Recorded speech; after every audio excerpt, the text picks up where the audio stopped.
Good evening, Satta Satti Hokol. আজি আহিছো Lakhimpur ডিস্ট্ৰিক্টৰ half yearly examination 2024 বিজ্ঞান বিষয়ৰ দশম মানৰ কেইটামান এমসিকিউ লৈ যেটো তোমালোকৰ সমহীয়া পৰীক্ষা নিচে ওচৰত ইয়াৰ প্ৰথম কোৱেশ্চনটো আহিছে 2024 যে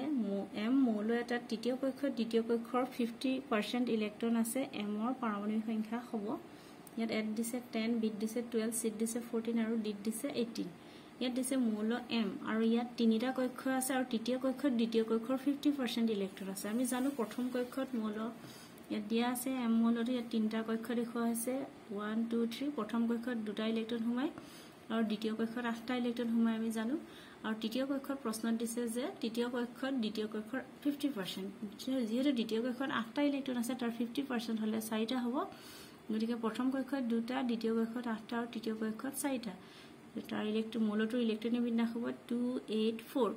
আৰু এই 284 আমি যোগ কৰি দিলে আমি পাওঁ 14 অৰ্থাৎ 284 ইলেক্ট্ৰনিক বিন্যাস 284 যুক্ত মৌলটোৰ পাৰমাণবিক সংখ্যা হ'ব 14 গতিকে আমাৰ শুদ্ধ উত্তৰটো হ'ব অপচন সি 14 কোৱেশ্চন নম্বৰ 2 এটা ছবি দেখুৱা হৈছে দুটা পৰীক্ষা নলত দিয়া হৈছে এটাত আছে সোডিয়াম সালফেটৰ দ্ৰৱ আৰু এটাত আছে বেৰিয়াম ক্লোৰাইডৰ দ্ৰৱ উক্ত দ্ৰৱ দুটা মিহলি কৰি দিয়াত কি হৈছে এটা অদ্ৰব্য যৌগ প্ৰস্তুত হ'ব উক্ত যৌগটো আমাক চিনাক্ত কৰিব দিছে ইয়াত এড দিছে বেৰিয়াম ক্লোৰাইড বিট দিছে বেৰিয়াম সালফেট সিট দিছে সোডিয়াম ক্লোৰাইড আৰু ডিট দিছে সোডিয়াম সালফেট উক্ত বিক্ৰিয়াটো এটা ডি অপসৰণ বিক্ৰিয়া উক্ত বিক্ৰিয়াটো ঘটিছে সোডিয়াম সালফেটৰ দ্ৰৱ আৰু বেৰিয়াম ক্লোৰাইডৰ দ্ৰৱৰ মাজত বিক্ৰিয়া ঘটিছে বিক্ৰিয়ক পদাৰ্থ সোডিয়াম সালফেট আৰু বিক্ৰিয়া বেৰিয়াম ক্লোৰাইড ইয়াত সোডিয়ামেৰ ক্লোৰিনৰ লগত বিক্ৰিয়া কৰিব আৰু বেৰিয়ামে সালফেটৰ লগত বিক্ৰিয়া কৰিব অৰ্থাৎ আমাৰ যৌগটোৰ বিক্ৰিয়াজাত পদাৰ্থ হ'ব সোডিয়াম ক্লোৰাইড আৰু বেৰিয়াম সালফেট আৰু ইয়াত উক্ত বিক্ৰিয়াটো এটা অদ্ৰব্য পদাৰ্থ হ'ব অৰ্থাৎ যেটো দ্ৰৱীভূত অৱস্থাত থাকিব অধক্ষে পৰিব সেই যৌগটো হৈছে বেৰিয়াম সালফেট গতিকে আমাৰ শুদ্ধ অপচনটো হ'ব অপচন B barium sulphate question number 3 দিছে কপাৰ সালফেটৰ দ্ৰৱত আইৰণ ধাতু দিয়াৰ 30 মিনিটৰ পিছত পৰ্যবেক্ষণ কৰা দ্ৰৱটোৰ ৰং হ'ব কপাৰ সালফেট দ্ৰৱটোৰ বৰণ হৈছে নীলা আৰু ইয়াত যেতিয়া আইৰণ ধাতুটো যোগ কৰি দিয়া হয় তেতিয়া 30 মিনিটৰ পাছত আমি দ্ৰৱটোৰ ৰং আমি কপাৰ সালফেটৰ নীলা ৰংটো কি হ'ব আইৰণে অৰ্থাৎ ব্লুৱে কি কৰিব কপাৰ সালফেটৰ দ্ৰৱৰ পৰা কপাৰটোক অতৰাই পিনি অৰ্থাৎ অপসৰণ ঘটাই পিনি আইৰণ সালফেট আৰু কপাৰ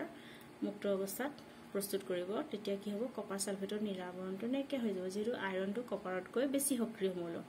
ফলত কপাৰ সালফেটৰ নীলা বৰণ নাইকিয়া হৈ পিনি তাৰ বৰণ হৈ যাব অপচন বি বৰণহীন গতিকে শুদ্ধ উত্তৰটো হ'ব অপচন বি বৰণহীন কোৱেশ্চন নম্বৰ 4 দিছে তলৰ কোনটো হালু সংশ্লেষণৰ উপজাত পদাৰ্থ হালু সংশ্লেষণ আমি জানো যে হালু সংশ্লেষণ হৈছে সূৰ্য পোহৰৰ উপস্থিতিত সেউজীয়া উদ্ভিদৰ পাতত থকা পদ্মহৰিত কণাত হিপাই শোষণ কৰা পানী আৰু বায়ুমণ্ডলৰ পৰা আহৰণ কৰা কাৰ্বন ডাই অক্সাইডৰ মাজত বিক্ৰিয়া ঘটি গ্লুকোজ অক্সিজেন পানী আৰু শক্তি উৎপন্ন হয় ইয়াত যেহেতু কাৰ্বন ডাই অক্সাইড দিছে গতিকে কাৰ্বন ডাই অক্সাইড হালু সংশ্লেষণৰ উৎপন্ন নহয় হালু সংশ্লেষণৰ কাৰ্বন ডাই অক্সাইড প্ৰয়োজনহে হয় কেঁচা সামগ্ৰী গতিকে নাইট্ৰজেন বা মিথেনো নহয় অপচন সি আৰু ডি গতিকে শুদ্ধ উত্তৰটো হ'ব অপচন বি অক্সিজেন যেটো হালু সংশ্লেষণৰ উপজাত পদাৰ্থ হ'ব অক্সিজেন অপচন বি কোৱেশ্চন নম্বৰ 5 দিছে এজন খেলুৱৈয়ে গধুৰ ব্যায়ামৰ সময়ত পেশীত হীৰামুৰি ধৰে ইয়াৰ কাৰণ কি পেশীত হীৰামুৰি ধৰে মিন্স পেশীবোৰ টানি টানি ধৰে অৰ্থাৎ বিষায় ইয়াত অপচন এট দিয়া হৈছে যে কাৰ্বন ডাই অক্সাইডৰ অভাৱ আৰু পাইৰুভেট গঠন হয় অপচন বি দিছে অক্সিজেনৰ উপস্থিতি আৰু ইথানল গঠন হয় অপচন সি দিছে অক্সিজেনৰ অভাৱ আৰু ল্যাকটিক এসিডৰ সৃষ্টি হয় আৰু অপচন ডি দিছে অক্সিজেনৰ অভাৱ আৰু কাৰ্বন ডাই অক্সাইডৰ সৃষ্টি হয় গতিকে আমাৰ শুদ্ধ উত্তৰটো হ'ব যেটো অত্যাধিক ব্যায়ামৰ সময়ত বা গধুৰ ব্যায়ামৰ সময়ত আমি খুব কমকৈ উশাহ লওঁ তেতিয়া অক্সিজেনৰ অভাৱ হ'ব আৰু লগতে আমাৰ কি হ'ব পেশীবিলাক বিষাবলৈ ধৰে ইয়াৰ কাৰণ হৈছে আমাৰ পেশী কোষত ল্যাকটিক এসিডৰ সৃষ্টি হয় এটো